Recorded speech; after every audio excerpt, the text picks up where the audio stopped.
887. Saya akan bacakan kiriman email yang pertama, datangnya daripada Wahyu, berkongsi pengalaman ketika beliau hamil anak yang pertama.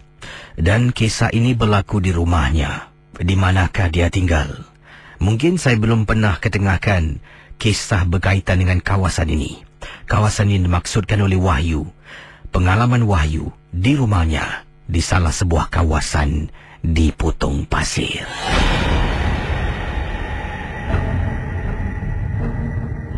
Apa kabar Kisi dan juga para pendengar Misteri Jam 12? Kisi, Wahyu ingin ketengahkan satu pengalaman peristiwa di rumah Wahyu di Potong Pasir, dan inilah satu perkara yang memang cukup menyeramkan. Wahyu sebenarnya dah tinggal di flat itu dah masuk beberapa tahun. Walaupun dah berumah tangga, tapi masih belum lagi dikurniakan cahaya mata.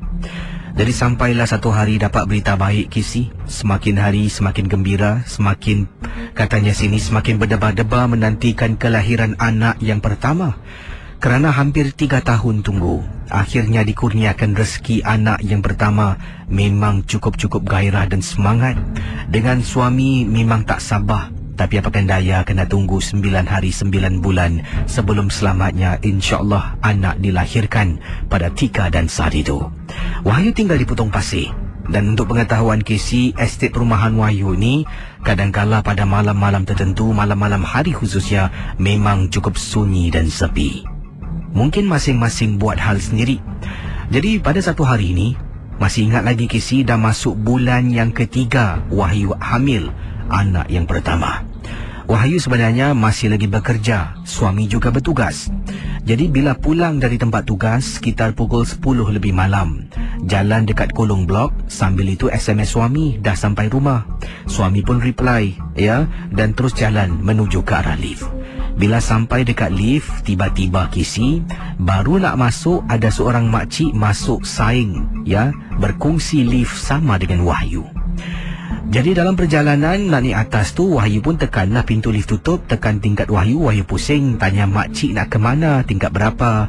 Makcik tu kata, tak apa, makcik nak naik atas sama dengan awak. Jadi terfikir, makcik ni tak pernah nampak, dari mana dia datang. Kisi makcik ni Kisi, badannya terbongkok. Ya, badannya terbongkok, dia memang tak boleh diri lurus. Melihat keadaan makcik ni memang cukup menyeramkan. Jadi terpaksa diri depan sambil memegang perut. Kemudian makcik tanya, anak hamil? Anak hamil anak yang pertama berapa bulan tu? Sambil memegang perut, toleh ke belakang tengok makcik ni. Oh, anak saya baru masuk 3 bulan cik. Dah lama tunggu, baru dapat cik. Oh, baik-baiklah jaga anak tu Maklumlah darah manis, banyak yang tunggu. Bila makcik tu cakap macam tu, saya terus rasa tak sedap hati meremang mulu rumah. Sampai rumah saya, pintu lift terbuka, saya pun keluar. Bila keluar jalan, tak fikir tentang makcik tu. Dah belok nak jalan dekat koridor, baru terperasan makcik dalam lift kenapa tak keluar kalau dia nak naik tingkat sama dengan saya. Saya sempat toleh, pintu lift hampir-hampir tutup, tapi makcik tu seolah-olah macam tak ada dalam lift. Kisi semakin laju jalan Wahyu menuju ke arah pintu rumah, tak sabar nak masuk ke dalam rumah. Jadi Kisi kata Wahyu, sampai saja dalam, terus masuk, tutup pintu besi, kunci pintu kayu, masuk ke dalam tandas cuci kaki, bersihkan muka, kemudian masuk bilik. Bila masuk dalam bilik, sedang siapkan tempat tidur, ambil bantal dan selimut Kisi nak tahu, tiba-tiba pintu rumah Wahyu diketuk beberapa kali.